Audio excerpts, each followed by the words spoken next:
Before this video start, I'm gonna let y'all know now, I'm not Unc. I just had to get that out the way. I was like 1 or 2 when this show came out, so I'm not Unc, man. You can get that out the way. But Static Shock, I can see why a lot of people wanted to come back. About a year ago or two, I watched it on HBO Max fully. It was really good. And they had a lot of serious moments, not goofy serious no moments, but serious moments that was like taken seriously.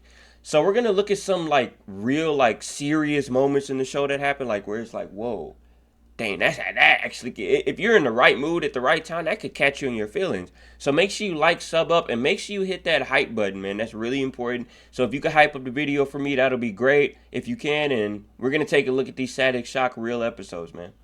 First, we got Jimmy. I shouldn't say Jimmy that happy, man. It's actually a really sad episode, of course. But Jimmy, bro, this episode was kind of crazy. I mean, all of them are, but out of all the ones I'm going to talk about, I feel like this one's the craziest, bro, because he really pulled out the and man, he was going to do it. So man, Jimmy, it was told by Statics, aka Virgil's point of view. This man Jimmy, now it's crazy because like back then, I'm pretty sure this stuff did happen, but nowadays, no people know about school, pew pew things happening like more frequently nowadays because it's more like the internet and all that.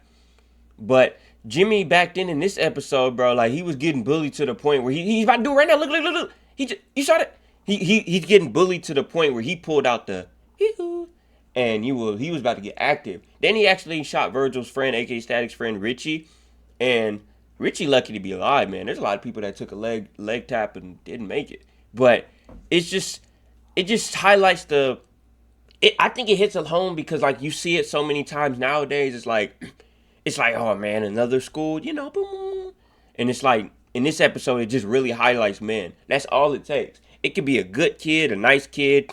You push anybody to the edge too much, they will pull out the doo doo, especially if their dad has a doo doo and it's not really hidden and you know where it's at. Bro, any kid could get a hold of that and do what they need to do because they're like, man, because kids understand, bro. They understand, oh, if I get rid of you, I won't have to deal with you ever again because you'll be gone and then I won't have to get bullied no more. That's what they're thinking. They're like, man, I pew and get rid of you, I'll never have to get bullied again. They're not thinking about the consequences, not thinking about getting arrested, they're not thinking about nothing else. They're thinking about, I want you gone so I don't get bullied no more, which is actually insane if you really break it down. But this was just a crazy episode all around for Jimmy, man. Praise for Jimmy, but that's crazy to do that. Next one is Sons of the Fathers, bro. On Static Shock, bro. This just, I'm gonna just flat out say it just highlights racist stuff, man. And it's just, I mean, it was, what was it, 2002, 2003? It wasn't that far from the 90s, wasn't really that far from the 80s. So, a lot of things, it's a lot of things like that happening nowadays. So, of course, like 20 years ago, they're going to highlight and effective it. But I feel like they did this in a good way. Because, like, his friend Richie's dad was still stuck in his old ways. But, in 2002, if you're stuck in your old ways, it gets spooky. You know what I mean? So Richie's dad was stuck in his old ways, and he thought Virgil, because of his skin color, him being black, he just thought he was a good for nothing, no good, basically hoodlum. Like it's just crazy how people just see people like that sometimes just because of their color of their skin, without sounding too like performative or emotional or whatever. But it's just like, it's just crazy. It happens today. Not every single person does that, but it's like some of them do. So it just happens like that. But this story just highlights racism and just like how Static was treated, or Virgil was treated like that just because of the color of skin, even though his son's friend, like, bro, it's just crazy. If you saw it, you know what I'm talking about. But at the end, he pretty much like gets over it. Does he get over his racism? I think he gets over his racism, which again, it's like it's weird. I don't know how to describe it. It's like, just because you forgive one person of color doesn't mean like you just forgive all of them. Like, I feel like his dad is still racist, but he sees Virgil as, it's the situation where it's like, oh, you're the good one. You're one of the good ones.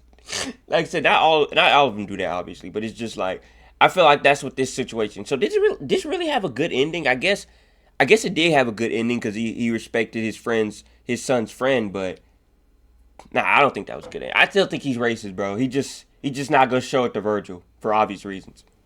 Next, we got Flashback.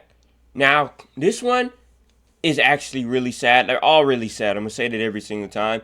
But if you experience this in your life and you watch this episode like I said, if it catch you at the wrong time, you might actually cry. So basically, this episode, Virgil, Static Shock, aka Virgil, they end up getting some time thing where they're sent back in time, and his mom apparently passed away like a long, long time ago during like some riots or things like that. And it also explains his fear of like guns as well. He doesn't like guns at all, which I don't blame him. But he goes back in time. He ends up finding his mom and discovering. They end up talking, which again, he couldn't save her because time would have changed. But him talking to her didn't change time that much. You know what I'm saying? I feel like that would have like look, he saved her right there. But I feel like him exposing, hey, I'm Virgil, I'm your son that you took care of.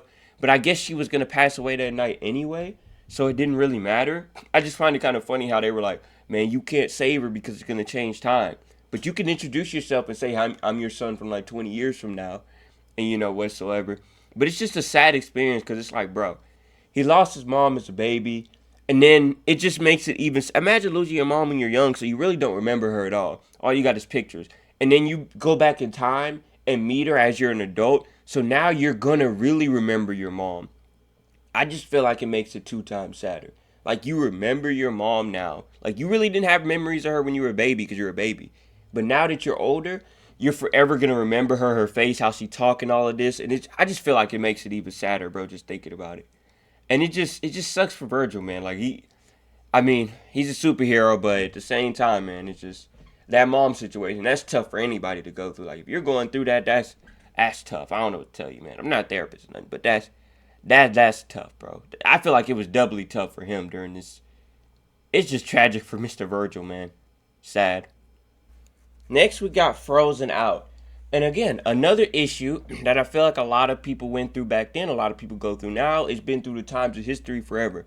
It's basically like homelessness, and not just homelessness, like little like children or kids being homeless. You know what I mean? That's the worst. So basically, they find this girl. She's neglected. She ends up getting powers because that bang bang thing that gives so many people different powers. But it's like it turned out she's not evil. She's just like sad and hopeless because she was like basically her mom. I forgot what happened to her mom. Did her mom just go away or like because we do this stuff raw? I think her mom. I think it is right there. Her mom like disappeared or ran away, so she had to go to like a foster home, but then she ran away and just like didn't accept it or something like that. Basically, she just couldn't accept being homeless and all that, which is understandable. So kids that don't have superpowers that go through that already go through a lot of mental struggle and all that. So you give somebody with superpowers that's going through a mental problem, it's kind of like a good person that's homeless and like hungry that's going to rob a store. It's kind of like, are they really doing a bad thing or are they just doing it to help feed themselves? You know what I mean? It's got a situation too. Are they doing bad things because they're homeless? You know what I mean? Because it's like it kind of counters out because it's like, all right, you're doing it for a greater cause. You may be going at it the wrong way, but you're kind of doing it for a greater cause. But the issue of homelessness and kids, bro, that's kind of like really sad. I'm telling you, Static Shock got so many situations where they talk about so many different issues, and like this probably one of the only shows that knocks it out of the park every time. Maybe Penny and the Proud Family, like they knock out certain situations the best kind of too. But Static Shock, I think, was ahead of its time with that, bro. I feel like if they announced this show coming back, I feel like a lot of people would be like interested. And like if you haven't seen it, like I said, you should probably go check it out, man. It's actually a really good show. Like the funny episodes are actually funny too. It's not all seriousness. Like the whole show isn't that, but I check it out if I was you. I don't know. And that'll do it, man. Make sure y'all hit that hype button. I really appreciate it. Make sure you like and sub up as well. And that'll do it for Static Shock, man. Static Shock is an interesting show. Like, bro, my memory is so trash that probably in about 6 months to a year from now, I'm gonna forget most of the show and I can go back and watch it. Not as if it's fresh, because I'm gonna remember the key moments. But there's gonna be a lot of episodes where I probably completely forget because my memory is trash. And we are in the last minute of the video. So I gotta glaze Ben 10. Ben 10 is the better superhero. Ben 10 came out probably a year or two, 3 years after Static Shock. He automatically took over the scene. Ben 10 needs to be glazed every single episode. I don't care if the video has nothing to do with Ben 10. The last minute, last 30 seconds, we're gonna glaze Ben 10. I'm just so blessed to be a part of the Ben 10 culture and just be there for the greatest superhero of all time. I'm so glad I was there. He's just so inspirational. But these were sad moments. Ben 10's better, but I don't know what has to do with anything, but it's just Ben 10's the GOAT, man. Oh, the video's ending. I'll catch y'all.